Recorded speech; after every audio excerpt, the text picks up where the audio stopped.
आप सभी का इस क्लास में स्वागत है। इस क्लास में रेलवे ग्रुप डी एग्जाम के लिए रीजनिंग के कुछ बहुत ही महत्वपूर्ण और शानदार क्वेश्चन को सॉल्व किया जाएगा। तो ज़्यादा आपका समय न लेते हुए हम आ जाते हैं सीधे अपने क्वेश्चन नंबर फर्स्ट पे। केवल आप लास्ट तक क्लास में बने रहिएगा। तो हमारा पहला क्वेश्चन ई बोल रहा है कि एक्स और वाई एक ही स्थान ओ से चलते हैं।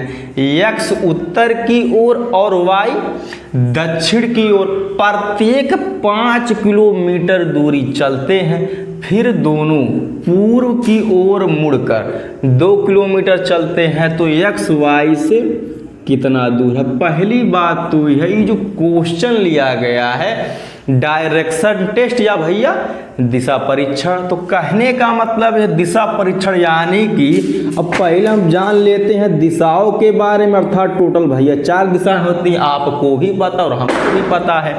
अगर ये पूर्व दिशा है तो ठीक इसी के विपरीत ये वाला भैया हो जाएगा पश्चिम दिशा। अगर इसको हम उत्तर दिशा मानेंगे तो ठीक इसी के विपरीत ये वाला हो जाएगा दक्षिण दिशा। अब यही क्वेश्चन में बोला है कि एक्स और वाई, यानी कि एक्स और वाई नाम के 2 व्यक्ति हैं, एक ही स्थान ओ से चलते, यानी कि कोई भैया कॉमन पॉइंट है। अर्थात इसको हम ओ मान लेते हैं, बाकी मानेंगे क्या, इसमें दिया है कि उसका नाम ओ है। अब इस स्थान का नाम भैया ओ है। अब यहीं से एक्स भी चलता है और यही इसी बिंदु से वाई भी चलता है, लेकिन जो एक्स नाम का व्यक्ति है उत्तर की ओर जाता है। अर्थात उत्तर आप देख सकते हैं, अर्थात ऊपर की तरफ जाएगा, यानी कि उत्तर की ओर। अब एक्स नाम का व्यक्ति अगर भैया उत्तर दिशा की तरफ चलता है, लेकिन आगे बोला है कि वाई नाम का जो व्यक्ति है दक्षिण की ओर और प्रत्येक 5 किलोमीटर की दूरी चलते हैं, यानी कि एक्स भी 5 किलोमीटर का डिस्टेंस या भैया दूरी तय करता है और वाई भी, लेकिन वाई दक्षिण की ओर चलता है। तो भैया दक्षिण दिशा इधर देख सकते हैं। अब यहाँ पे नाम दे देते हैं भैया वाई, यहाँ पर भी लिख देते हैं 5 किलोमीटर। अब हम पढ़ते हैं क्वेश्चन को आगे। अब आगे बोला है फिर दोनों पूर्व की ओर मुड़कर 2 किलोमीटर चलते हैं। दोनों का मतलब क्या, एक्स और वाई दोनों एक ही दिशा, यानी कि दोनों पूर्व दिशा की ओर ही मुड़ते हैं। अब पूर्व दिशा भैया इधर है, अर्थात हम भी मुड़ा देते हैं। अब ये भी इधर मुड़ता है पूर्व दिशा की तरफ, वाई भी पूर्व दिशा की तरफ मुड़ते तो हैं, लेकिन दोनों भैया 2-2 किलोमीटर चलते हैं। इसको भी 2 किलोमीटर चला देते हैं, तो इसको भी 2 किलोमीटर चला देते हैं।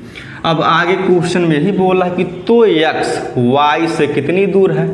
अब ई भैया एक्स है और ई भैया वाई है। अब बोला है कि एक्स वाई से कितनी दूर है, यानी कि अगर एक्स को अगर वाई के पास अगर जाना है तो भैया वाई भैया इधर है, यानी कि इनके पास अगर जाएंगे, सपोज दैट यहाँ से यहाँ तक का डिस्टेंस अगर ये कवर किए तो 5 किलोमीटर, जैसा कि आप खुद भैया खुद देख सकते हैं। जब ये उत्तर दिशा की तरफ गया था 5 किलोमीटर, यानी कि यहाँ से यहाँ तक का डिस्टेंस 5 किलोमीटर, फिर यहाँ से यहाँ तक का डिस्टेंस आप देख सकते हैं 5 किलोमीटर, यानी कि अगर एक्स को वाई के पास अगर जाना होगा तो टोटल 10 किलोमीटर का डिस्टेंस या 10 किलोमीटर की दूरी तय करनी पड़ेगी, जो कि ऑप्शन नंबर हमारे दिया गया है बी में। केवल आप लास्ट तक क्लास में बने रहे, ठीक।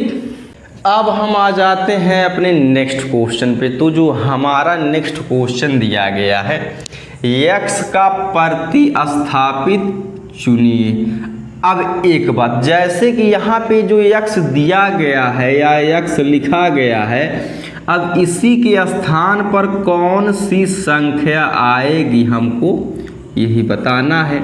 तो पहले हम इन संख्याओं के सीरीज या पैटर्न को पहले हम जान लेते हैं, समझ लेते हैं। जैसे कि अगर हम इन संख्याओं को अगर हम ध्यान से अगर भैया देखते हैं तो ये संख्याएं किसी न किसी संख्या की वर्ग है। जैसे कि अब जो भैया ये 9 लिखा गया है, ये भैया 3 का स्क्वायर या 3 का वर्ग होता है।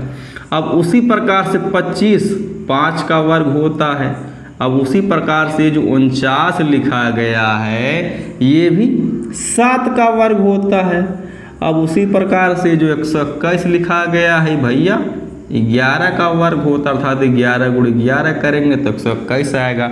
अब एक बात, जैसे कि अगर ये संख्याएं अगर वर्ग हैं किसी न किसी संख्या की, जैसे कि 3 का वर्ग, 5 का वर्ग, 7 का वर्ग और 11 का वर्ग, तो ये एक भी भैया वर्ग ही है जो कि 1 का ही है। बाकी अगर 1 का क्यूब करेंगे तभी भी 1 आएगा और 1 का स्क्वायर करेंगे तभी भी 1 आएगा। लेकिन हमको यहाँ पे 1 का वर्ग करना, वर्ग इसलिए करना है काहे कि जो ये सब संख्याएं लिखी गई है भैया वर्ग है। अब एक बात, अब हमको यही ज्ञात करना था कि x के स्थान पर कौन सी संख्या आएगी। तो कहने का मतलब पहले 1 का वर्ग भैया किया गया, फिर 3 का वर्ग, फिर 5 का वर्ग, फिर 7 का वर्ग। तो ध्यान से अगर हम देखेंगे, अगर 1 में 2 जोड़ देंगे तो भैया 3 आएगा, 3 का वर्ग लिखा गया है। अब 3 में अगर फिर 2 जोड़ेंगे तो 5 आएगा, तो 5 का वर्ग लिखा गया। अब 5 में 2 जोड़ेंगे तो 7 आएगा, तो 7 का वर्ग लिखा गया। यानी कि 2 जोड़ा गया है तो हम भी 7 में 2 जोड़ देते हैं। तो 7 में अगर जब हम 2 जोड़ेंगे तो भैया 9 आ जाएगा। अब इसी 9 का वर्ग कर देते हैं, तो 9 का वर्ग जब करेंगे तो 9 गुणे 9 यानी कि तो आ जाएगा 81, अर्थात इस x के स्थान पर 81 लिखा जा गया। 81 आएगा, बाकी 9 में 2 जोड़ा के तो 11, तो 11 के स्क्वायर, बाकी यहाँ पे 81 x के स्थान पर या 81 होगा, जो कि ऑप्शन नंबर हमारे दिया गया भैया बी में। बाकी यहाँ पे आप बी लिख लीजिएगा, ठीक। अब हम आ जाते हैं अपने नेक्स्ट क्वेश्चन पे। तो जो हमारा नेक्स्ट क्वेश्चन दिया गया है, अब ये क्वेश्चन लिया गया है कथन और निष्कर्ष से। अब एक बात आप भी ध्यान दे रहे होंगे कि हर क्लास में एक क्वेश्चन कथन और निष्कर्ष इसलिए लिया जा रहा है काहे कि रेलवे ग्रुप डी के एग्जाम में, यानी प्रीवियस ईयर एग्जाम में हर शिफ्ट में 2 से 3 क्वेश्चन कथन और निष्कर्ष से आ चुका है। तो हम भी आ जाते हैं अपने क्वेश्चन पे, आपका समय न लेते हुए। तो हमारा कथन पहला ई बोल रहा है कि सोहन एक अच्छा खिलाड़ी है, और दूसरा कथन ई बोल रहा है कि सभी खिलाड़ी स्वस्थ होते हैं।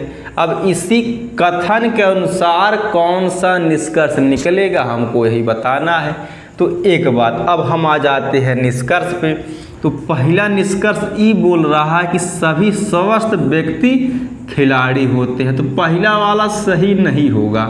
अब सही इसलिए नहीं होगा क्योंकि इसमें बोला है कि सभी स्वस्थ व्यक्ति खिलाड़ी होते हैं, लेकिन कथन में ई बोला गया है कि सोहन एक अच्छा खिलाड़ी है, और बाकी दूसरा कथन ई बोल रहा है कि सभी खिलाड़ी स्वस्थ होते हैं, यानी कि जितने भी प्लेयर या जितने भी खिलाड़ी होते हैं वे स्वस्थ होते हैं।